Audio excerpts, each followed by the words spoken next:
क्या आप जानते हैं कि महाभारत का युद्ध सिर्फ युद्ध नहीं बल्कि देवताओं, मनुष्यों और इतिहास की सबसे अद्भुत गाथा है। क्या होता अगर भीष्म प्रतिज्ञा ना करते या कर्ण को अपना कवच कुंडल ना देना पड़ता? आज हम आपको ले चलेंगे महाभारत के उन योद्धाओं के पास जिनकी ताकत और वीरता ने इस महायुद्ध को अमर बना दिया।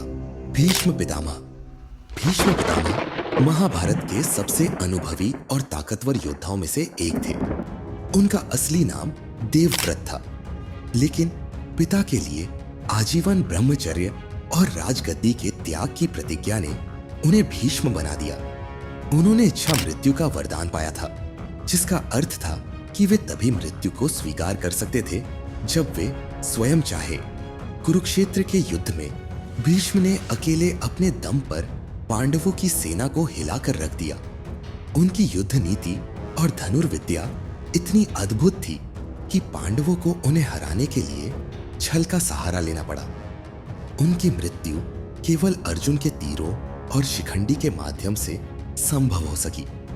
भीष्म की गाथा धर्म, त्याग और कर्तव्य की सबसे बड़ी मिसाल है।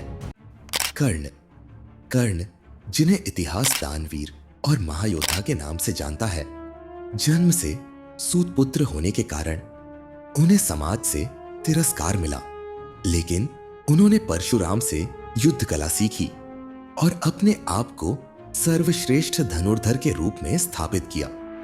उनके पास भगवान शिव का दिव्य विजय धनुष था, जिसके कारण उन्हें कोई भी सामान्य योद्धा नहीं हरा सकता था।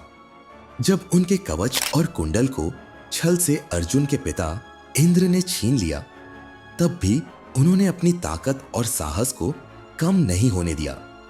कर्ण का जीवन दोस्ती और त्याग का अद्भुत उदाहरण है।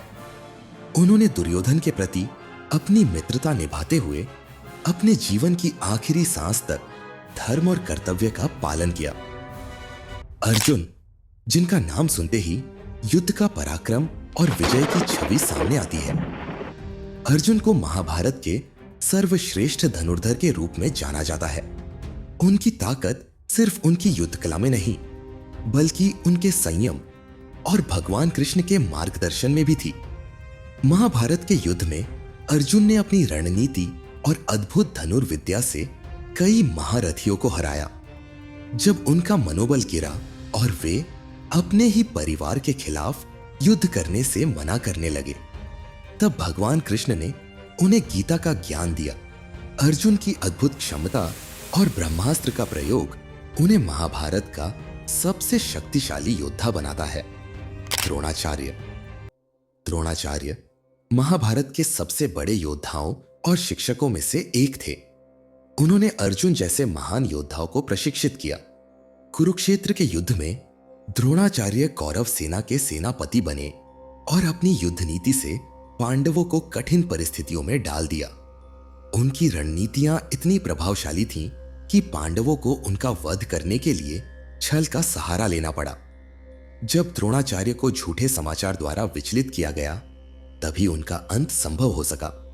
उनकी कहानी हमें सिखाती है कि ज्ञान और शक्ति का सही उपयोग कितना महत्वपूर्ण है। अभिमन्यु अर्जुन और सुभद्रा के वीर पुत्र और महाभारत के एक प्रतिष्ठित योद्धा थे, जो अपनी अद्भुत वीरता और साहस के लिए जाने जाते हैं।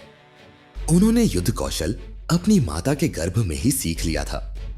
उनका सबसे प्रसिद्ध पराक्रम चक्रव्यूह में प्रवेश था, जिसमें वे भीतर जाना जानते थे, लेकिन बाहर निकलने की विधि नहीं।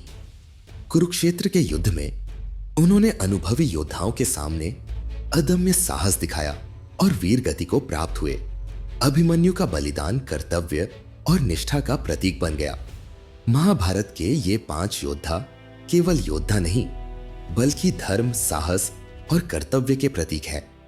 उनकी वीरता ने इतिहास में जो छाप छोड़ी, वह आज भी हमें प्रेरित करती है। आपके अनुसार महाभारत का सबसे ताकतवर योद्धा कौन था? क्या भीष्म की प्रतिज्ञा सबसे बड़ी थी या कर्ण का त्याग सबसे महान? हमें कमेंट में बताएं और जुड़े रहें प्रज्ञा चक्षु के साथ। इतिहास और धर्म की अद्भुत कहानियों के लिए।